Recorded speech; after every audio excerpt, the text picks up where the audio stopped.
Hello friends, welcome to my channel. Friends, today I have brought for you some sentences based on the future perfect continuous tense. इस tense में आप English में कैसे बातचीत करेंगे, इसकी चर्चा मैं आज आपके समक्ष करूंगा। तो आइए टॉपिक पे चलने के पहले इस वीडियो को लाइक कर लें और यदि आपने अभी तक मेरे चैनल को सब्सक्राइब नहीं किया है तो इसे सब्सक्राइब कर लें और साथ साथ बेल आइकन को भी प्रेस कर लें ताकि आपको लेटेस्ट नोटिफिकेशंस मिलते रहें। तो आइए फ्रेंड्स टॉपिक शुरू करते हैं। फ्यूचर परफेक्ट कंटिन्यूअस टेंस में बातचीत करने के लिए आपको ध्यान देना है सबसे पहले सब्जेक्ट पर, और सब्जेक्ट के बाद लाना है ऑक्सिलरी वर्ब विल या शैल। फर्स्ट पर्सन्स के साथ जनरली शैल और अदर पर्सन्स के साथ हम जनरली विल का प्रयोग करेंगे। यदि एक्शन पर स्ट्रेस देना हो तो विल की जगह शैल और शैल की जगह विल का प्रयोग करेंगे। यदि ऐसा आप नहीं करते हैं तो फिर लास्ट में वाक्य के अंत में एक एडवर्ब इंडीड का प्रयोग करेंगे। विल शैल के बाद आपको हैव बीन का प्रयोग करना है और तब एक्शन वर्ब को आईएनजी के रूप में यानी प्रेजेंट पार्टिसिपल यानी मेन वर्ब 4 के रूप में लाना है। वर्ब के बाद आपको जरूरत के अनुसार ऑब्जेक्ट अदर वर्ड्स लेना है। यदि जरूरत है, सामान्यतः जरूरत पड़ती है, तो फॉर और सिंस के साथ हमें टाइम लेना है। पीरियड ऑफ टाइम के साथ हम प्रीपोजिशन फॉर का प्रयोग करेंगे, 2 घंटे से फॉर 2 आवर्स, और पॉइंट ऑफ टाइम के साथ हम प्रीपोजिशन सिंस का प्रयोग करेंगे, सोमवार से सिंस मंडे। तो यदि आप कहना चाहते हैं बिना समय के वह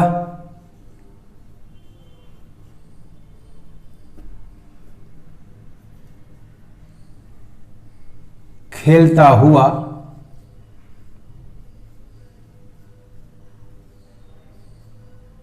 रहेगा, वह खेलता हुआ रहेगा, तो आप बोलें he will have been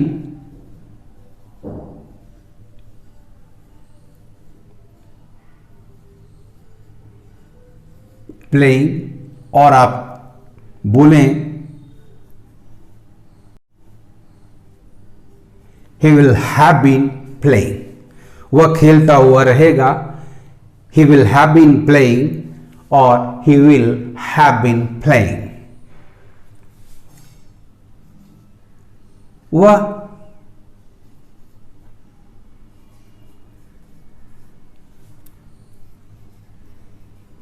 जरूर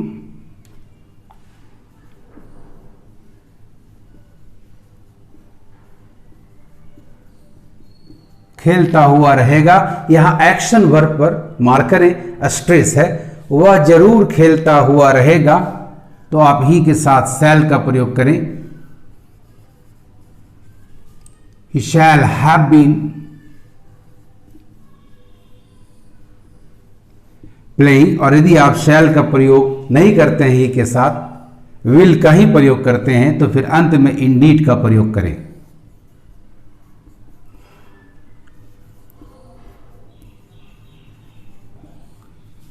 और he will have been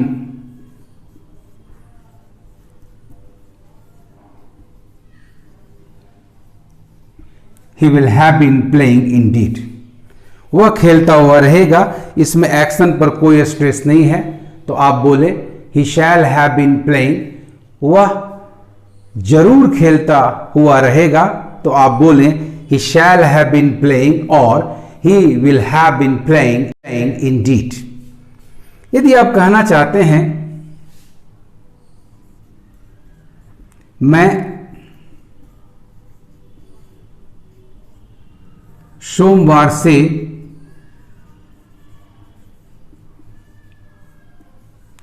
यह काम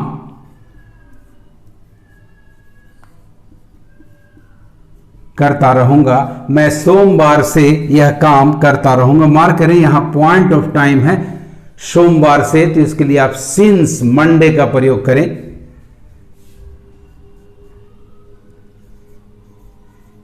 I shall have been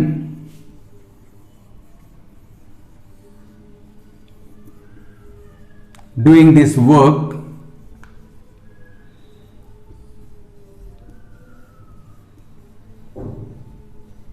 since Monday. मैं सोमवार से यह काम करता रहूंगा.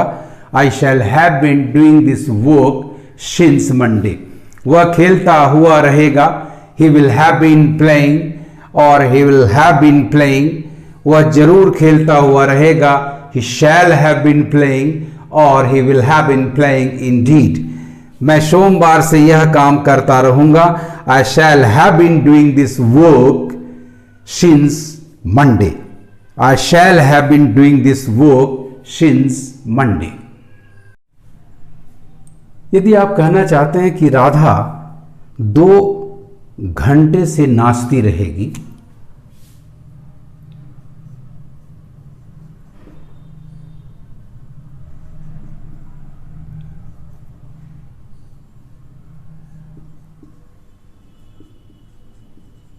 Radha 2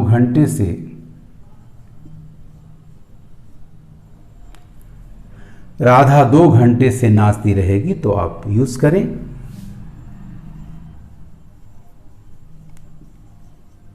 Radha will have been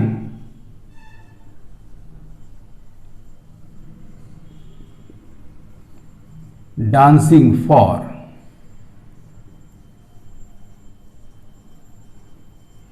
2 hours. 2 hours एक पीरियड ऑफ टाइम है और इसके साथ प्रीपोजिशन फॉर का प्रयोग करें. So Radha will have been dancing for 2 hours. यदि आप कहना चाहते हैं कि वह अगले मंगलवार से यहां आती रहेगी, वह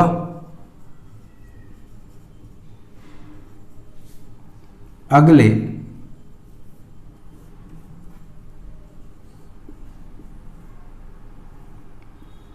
मंगलवार से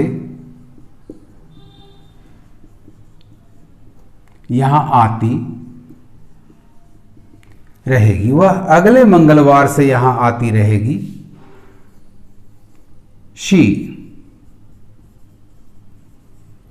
will have been coming here. She will have been coming here since Tuesday next. अगले के लिए आप यहां एडवर्ब नेक्स्ट का प्रयोग करें और सिंस के केस में इसे आप डेज नेम या मंथ्स नेम के बाद रखें. पीरियड के केस में या सिंगुलर टाइम के साथ इसे जोड़ना चाहते हैं तो नेक्स्ट का प्रयोग टाइम के पहले करें. फॉर एग्जाम्पल, यदि आप कहना चाहते हैं वह अगले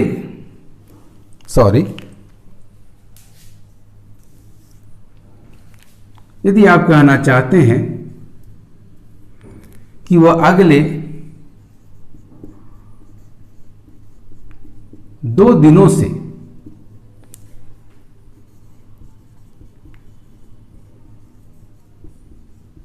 कहानी लिखता रहेगा, वह अगले 2 दिनों से कहानी लिखता रहेगा, तो आप बोलें he will have been writing a story for the next 2 days. वह अगले 2 दिनों से कहानी लिखता रहेगा. He will have been writing a story for the next 2 days. Last की तरह ठीक फ्यूचर में नेक्स्ट का प्रयोग point of time, days name और मंथ्स नेम के बाद करें और बाकी सारे पॉइंट्स ऑफ टाइम या पीरियड ऑफ टाइम के पहले इसका प्रयोग करें. सिंस के साथ नेक्स्ट और फॉर के साथ नेक्स्ट में एक और अंतर होगा फ्रेंड्स कि सिंस के साथ नेक्स्ट आगे हो तो भी आर्टिकल का प्रयोग ना करें, लेकिन फॉर के साथ हमेशा नेक्स्ट के पहले डेफिनेट आर्टिकल द का प्रयोग जरूर करें. सो वह अगले 2 दिनों से कहानी लिखता रहेगा। He will have been writing a story for the next 2 days। कुछ लोगों का मत है कि फ्यूचर परफेक्ट कंटिन्यूअस टेंस में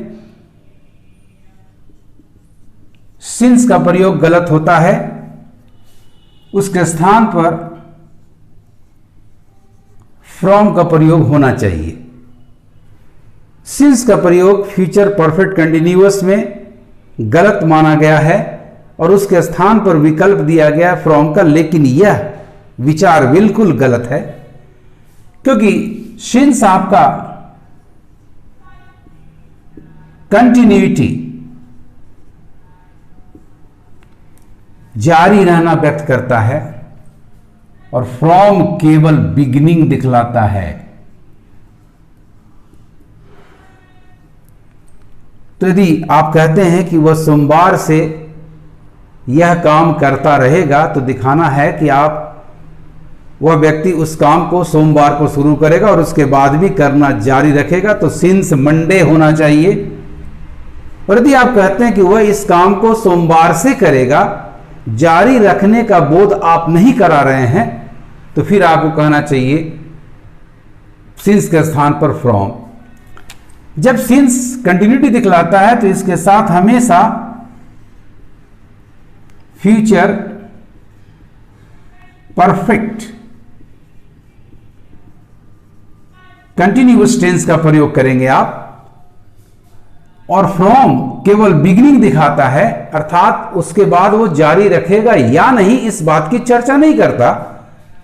तो फ्रॉम के साथ आप फ्यूचर इंडेफिनिट टेंस का प्रयोग करेंगे। तो ये डिफरेंसेस आपको ध्यान में रखना है। Don't get confused what they say, always depend on the right reasoning, the right logic. Since हर टेंस में, चाहे वो प्रेजेंट हो, पास्ट परफेक्ट कंटिन्यूअस हो, चाहे फ्यूचर परफेक्ट कंटिन्यूअस हो, बिगिनिंग प्लस कंटिन्यूएशन यानी इंडेफिनिट प्लस कंटिन्यूअस टेंस का बोध कराने से ही वो परफेक्ट कंटिन्यूअस होता है। और फ्रॉम किसी भी टेंस में आप करें, ये सिर्फ बिगिनिंग बतलाता है। तो फ्रॉम के केस में आपका टेंस इंडेफिनिट होगा और सिंस के केस में आपका टेंस परफेक्ट कंटिन्यूअस होगा। और यदि बात फ्यूचर की है तो फ्यूचर परफेक्ट कंटिन्यूअस होगा और फ्रॉम के साथ फ्यूचर इंडेफिनिट होगा। आइए एक एक एग्जांपल देखें। यदि आप कहते हैं कि वह सोमवार से यहां आता रहेगा,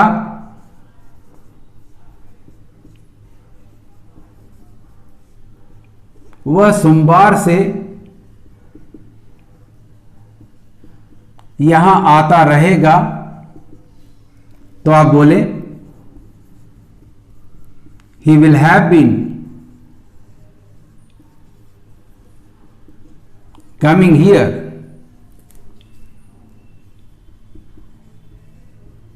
सिंस मंडे। वह सोमवार से यहां आता रहेगा, तो आपकी इंग्लिश होगी he will have been coming here since Monday. यदि आप कहना चाहते हैं कि वह सोमवार से यहां आएगा, वह सोमवार से यहां आएगा, तो उसका सोमवार से यहां आना केवल शुरुआत दिखा रहा है। वेदर ही विल कंटिन्यू और नॉट इज नॉट क्लियर, तो इसका अनुवाद आप फ्रॉम से करेंगे। ही will come here from Monday. तो ये डिफरेंस है फ्रेंड्स।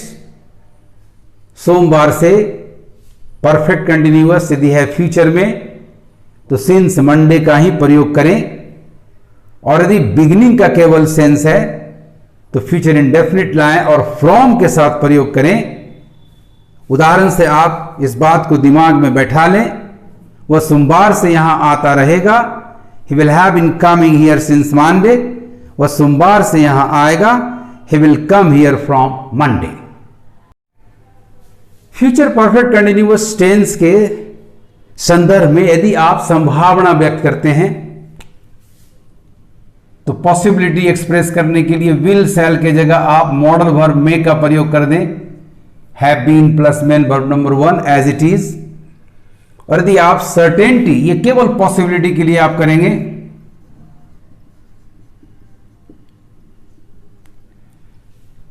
रहा होगा, इस तरह से आपके सेंटेंस के अंत में आएगा। और यदि इसे आप सर्टेन पॉसिबिलिटी में लाते हैं तो फिर मे के स्थान पर मस्ट का प्रयोग कर दें,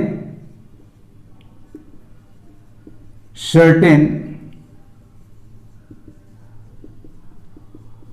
पॉसिबिलिटी, अवश्य इस काम को कर रहा होगा, जरूर रहा होगा, तो फिर मस्ट का प्रयोग करें। फ्रेंड्स, एग्जाम्पल देखें। वह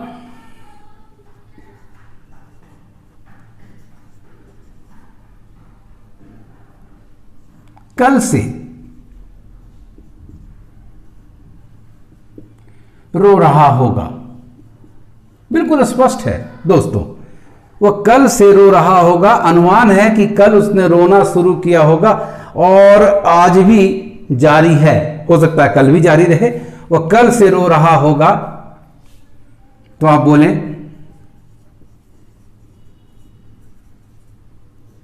ही मे हैव बीन